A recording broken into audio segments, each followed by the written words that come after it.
Here we go, getting ready to write the dark moment.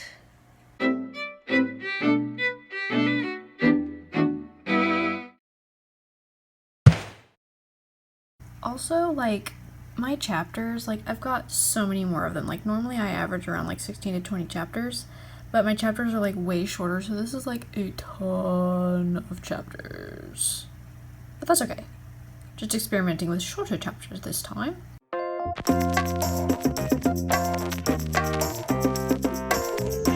Okay, so I have been doing a bona fide lousy job of vlogging the last few days. It's Wednesday, and I'm just now doing my first real vlog. My apologies.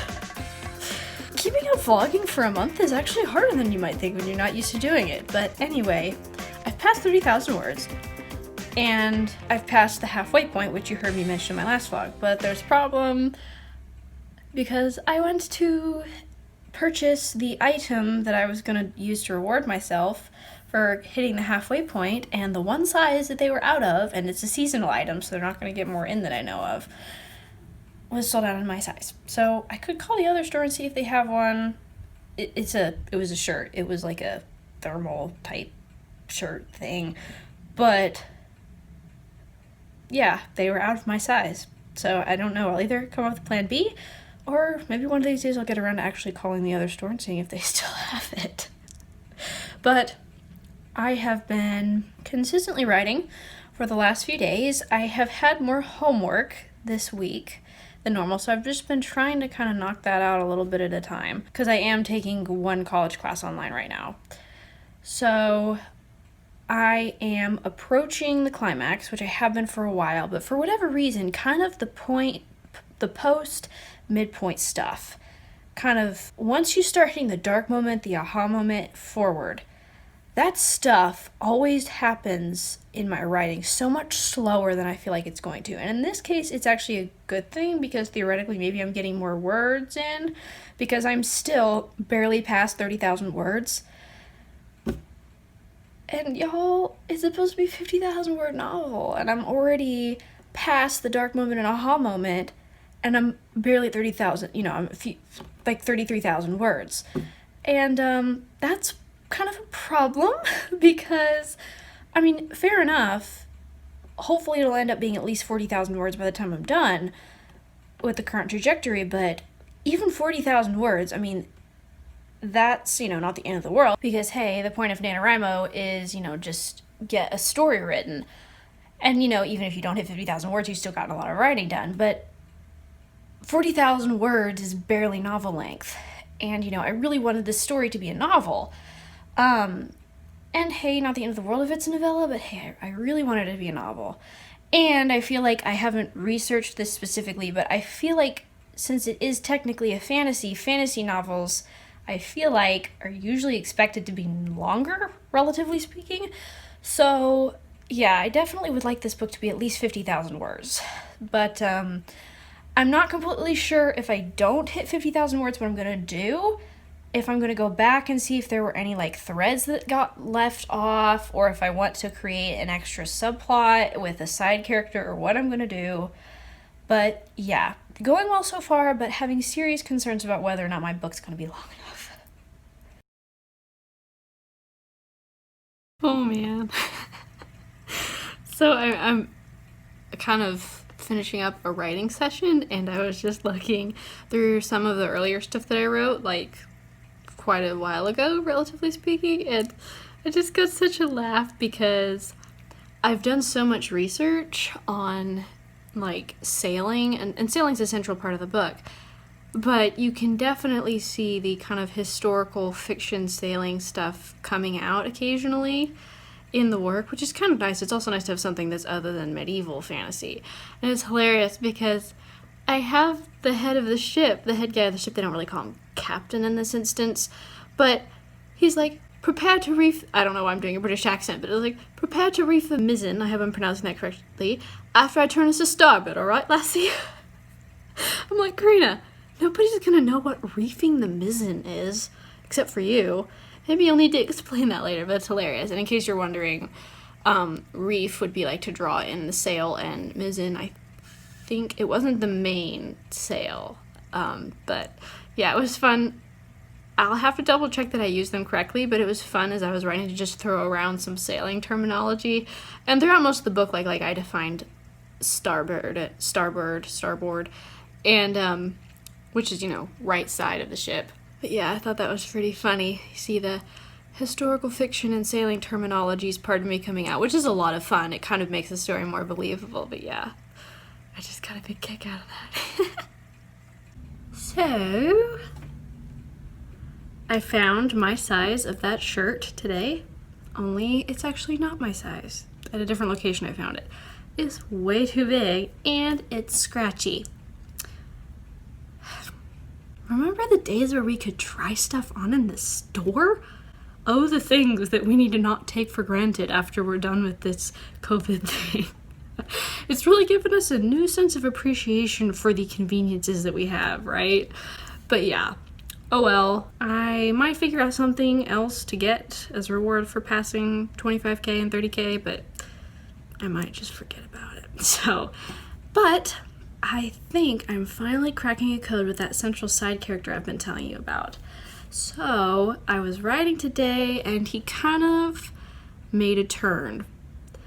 And I realized that part of what it comes down to is he's realizing that deep down inside, even though he has this goal that he desperately wants, he's not willing to sacrifice his values.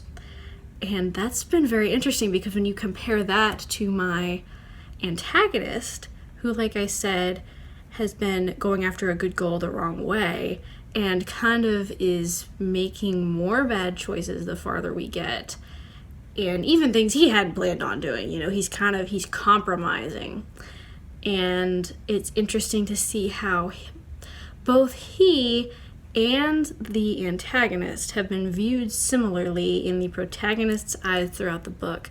And it's very interesting to let the reader see how they're taking two different directions, even though they could both function as an antagonist or an anti-villain. One of them is deciding to not compromise instead of compromise, and I feel like that's helped me understand his character better, which hopefully will help me write him better. But yeah, so that's exciting, and it was a really good scene. I just love it. Every now and then, at different points in your book, you get to a place where the dialogue just works better. I mean, there are times where I'm writing dialogue or just any part of the story, I'm like, this just doesn't flow right. And then sometimes I even go back and read that same part, and I'm like, oh, that actually works a lot better than I thought. It's amazing what a few days, a little sleep, and some fresh perspective can do whenever you're looking over your writing. But yeah, excited about that. And yeah, we're almost to the climax. Oh, also, it's very tricky whenever you have two characters that do not speak the same language. And one of the said characters does not even have a name.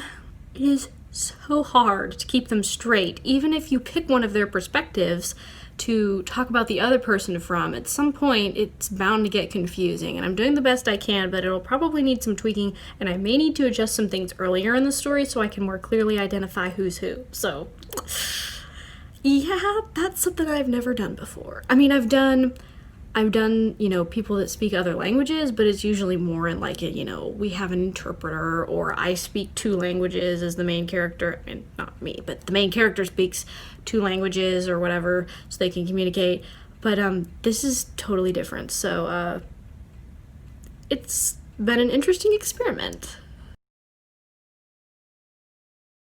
Haven't written outside in a while, but it is too beautiful out here to resist. So I've just been doing a little tweaking and rewriting in a couple of places as I read through what I have so far, but we have officially passed 35,000 words, and also it's really nice whenever you get, like, I don't know, a number that just seems really nice, like it ends in 5.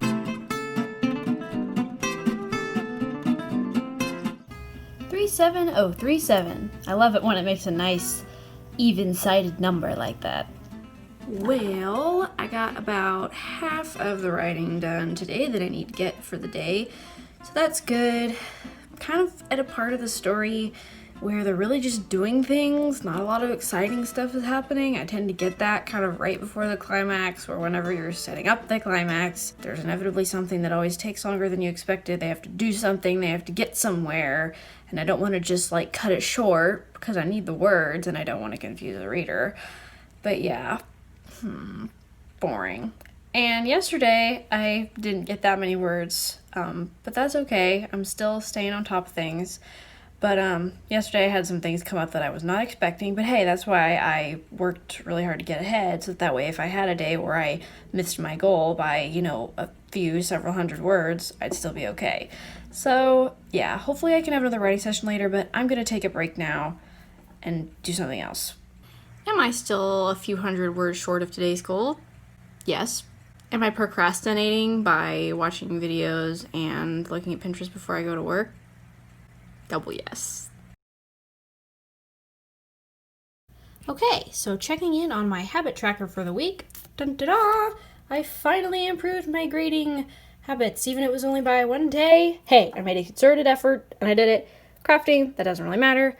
Stretching definitely could be improved on, but exercise was still consistent, so that's good. And then look at all that writing. I have written every day this month, which honestly I was not planning on being able to do, but I've kind of been surprised when I put my mind to write every day, even when it's hard. And it's been hard sometimes this week to find the motivation for writing. I've really struggled, especially the last couple days, to, write more than just a few hundred words.